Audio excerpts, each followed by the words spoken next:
Welcome to Knife Chats with Tobias, brought to you by the Cat Production Team. Well, it looks like I picked up another sunfish. Not this one here. I've already done a video on this one. This one is pretty cool though. It had a couple of things I wasn't crazy about, but two things that I was definitely crazy about, and that was a big old modified sheepfoot blade on it. The Rough Ryder calls it a cleaver blade. Got a good half stop going, and then the other blade that it has on it is a secondary small Warncliffe blade, if you want to call that a small blade. That's what I like about Sunfish, just how big and fat those blades are, and you got some good handle to hold on to. Anyway, got this one a while ago. Already done a review on it, and I really do like it. This is in the black and blue series. Then another one I picked up recently was this one. I just talked about this one. This is by Mitchell. I'd never heard of them before, but it looks very much like one of the knives that was made by Jim Frost, but whoever got a hold of it put the little Sunfish shield on it, and that's why I picked it up, because of the Sunfish shield. And I kind of found it a little funny that it once again had a 1 of 500 blade edge on there. So many of these knives have a 1 of 500 blade edge on there. And that brings us to the latest Sunfish knife that I've picked up, and it seems like I now have about 22 or 23 Sunfish, and I'm still waiting for that Rhino toe. So hurry up, Rough Ryder Reserves, get that Rhino toe out for me, please. Any case, let's take a look at the latest one I picked up, which has also been around for a while, but is pretty cool. And this latest one is by Kissing Crane. And what really, I've been thinking about picking this one up for many a month. But finally what pushed me over the top is I saw that it was made in Taiwan. It was not made in China. And it's like, okay, I get it. Kissing Crane is kind of like one of those Bud K knives, but this one is made in Taiwan, not China. And well, it also looks pretty cool. And that was really the two selling points. It wasn't made in China, and you've got this wonderful laser etching on this aquamarine background going on with the little sunfish under the water.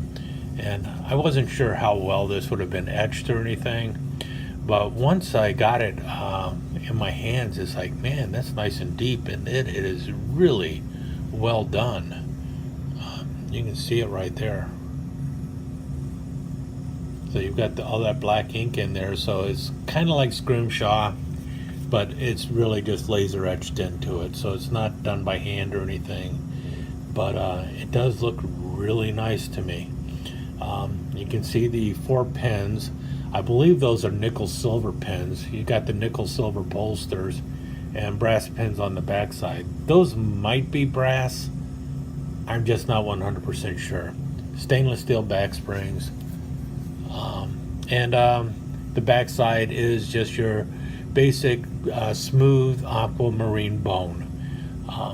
Blades inside are 440A stainless, so quality-wise, blade steel and everything is the same as what you get in the Rough Ryder, and also in this Mitchell knife, and most of the other ones you get out there. Almost all of them seem to have a 440A stainless steel. And if you notice, you have the Kissing Crane logo etched into the bolster here, and I kind of like that. It's nowhere else on there if the knife is closed, so I'm not nearly as upset with that as I was with the big R on the Rough Ryder Black and Blue series. And so, well, let's open it up and take a look at the blades. And the first thing you see there is, once again, a Sunfish on there, and it says glub glub glub. I don't know what that black line is. Looks like it's smuts, and I can get it off by scraping it, which is good. Yeah, I can just scrape off the black smuts on there. So I should have cleaned it up a little bit better beforehand. But so you got that Sunfish there, which is very similar to the Sunfish you see on the handle there. And the other blade is your basic pin blade, which is anything but a pin blade. So a small little spear point blade on the opposite end. And I would say it's a little, probably needs to be cleaned out a bit. But opens up pretty good, and it is nice and snug. There's no blade wobble or anything. The other blade, the main Spearmaster blade, well, you heard that lockup. No, not really any wobble on that either. You could try and do it, I guess. Let's listen for a snap. When is it going to drop? So it drops right about a little past the 45-degree angle. And what about the secondary? About the same. So got a good drop going on with the blade. Does lock up pretty well. A little loose, I guess, but really you're going to be cutting like that, so it isn't a problem.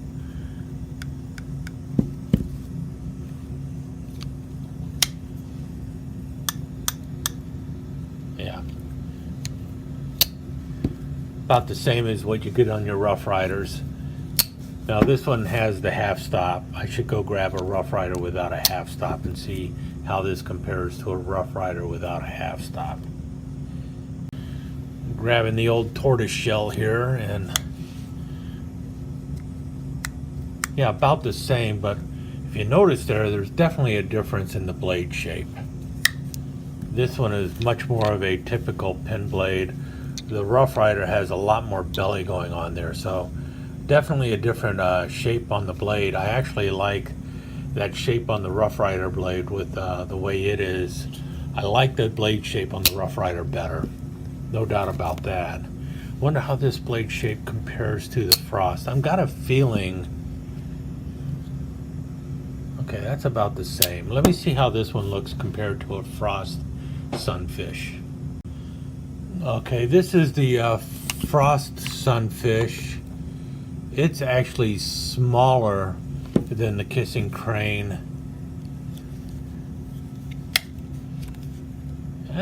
Blade, if it isn't a half stop, well, I don't think it's really a half stop, but it sure does seem to pop to that halfway point when you're closing it.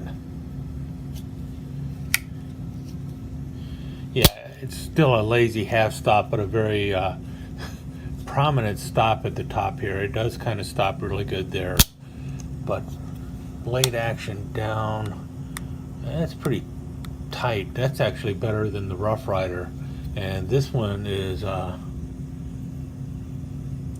this one's made in Pakistan, but it's really well made.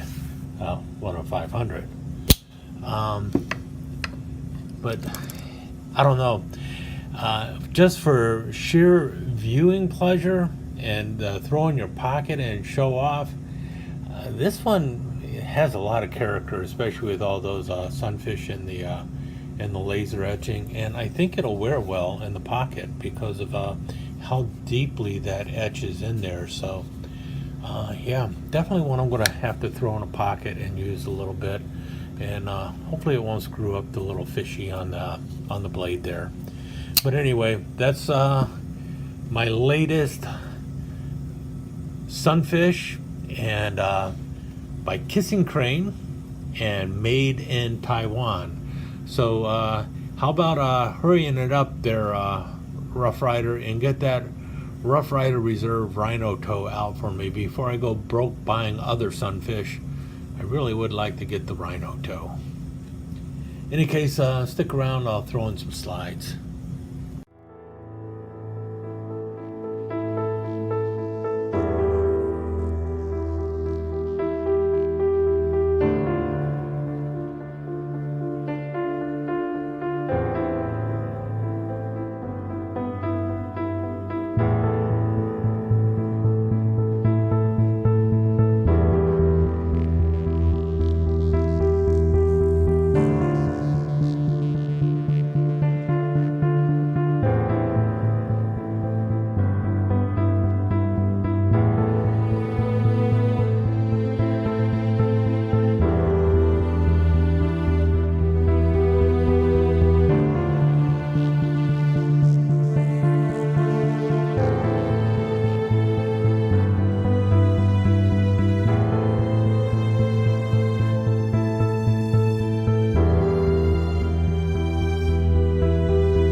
Thanks for dropping by Knife Chats with Tobias. Don't forget to give us that thumbs up, leave a comment below, and subscribe and ring that notification bell so you know when the next episode is up and online.